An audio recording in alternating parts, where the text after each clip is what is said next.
The pandemic has affected so many aspects of the economy, leaving lasting impacts on the entertainment industry, food service, and retail. But one bright spot, the housing market. It's red hot. But are we in a bubble just waiting to pop? I spoke with local experts to find out. The pandemic has affected the housing market, but not like you would think. Realtor Deb Hansen is right. While restaurants and entertainment venues put up closed signs, more and more people look to find those that read "for sale." Things have increased in the last year. Housing prices have gone up. Demand has gone up. Buyers are out in full force. But why? After a financially hard year for many, who plans to buy a home during a pandemic? Hansen says people looking to lock in a 3% interest rate on their mortgage. Interest rates back in the 80s were like 18%. When I bought my first home in 1991, it was around 10%. So right now buyers are finding that with the low interest rate, they're able to afford more of a house than they would have been able to back years ago, even 10 years ago.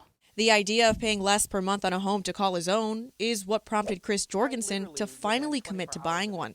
But the aggressive market we're in took away some of the illusion he had when he started his journey.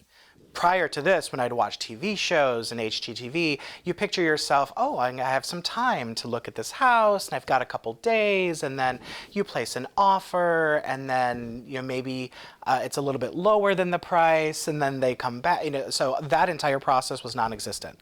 We're in a seller's market, which means they're in the driver's seat as supply can't keep up with demand. And one piece of advice that I think is so true is really go in with your strongest offer, because you may not have a chance to make a second offer, right? Because the sellers can dictate, and if they get an excellent one, they'll take it.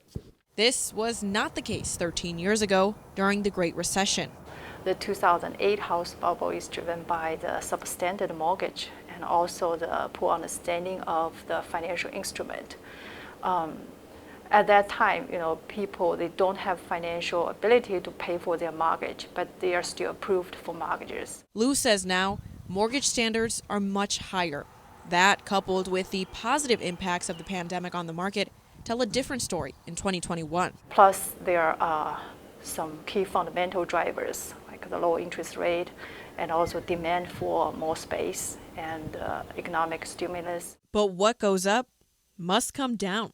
Real estate brokerage Redfin reports pending sales have been on a downward trend since peaking in early May. I think this time the house bubble is there, but not that same drivers caused bubble, and probably it will have soft landing later. If you're a first-time home buyer thinking about capitalizing on that 3% interest rate, Jorgensen says the best way to get the home of your dreams is by being prepared. Making sure you have your mortgage pre-approval ready is something he says you don't want to skip, as it could stop you from bidding on the property right when it's listed.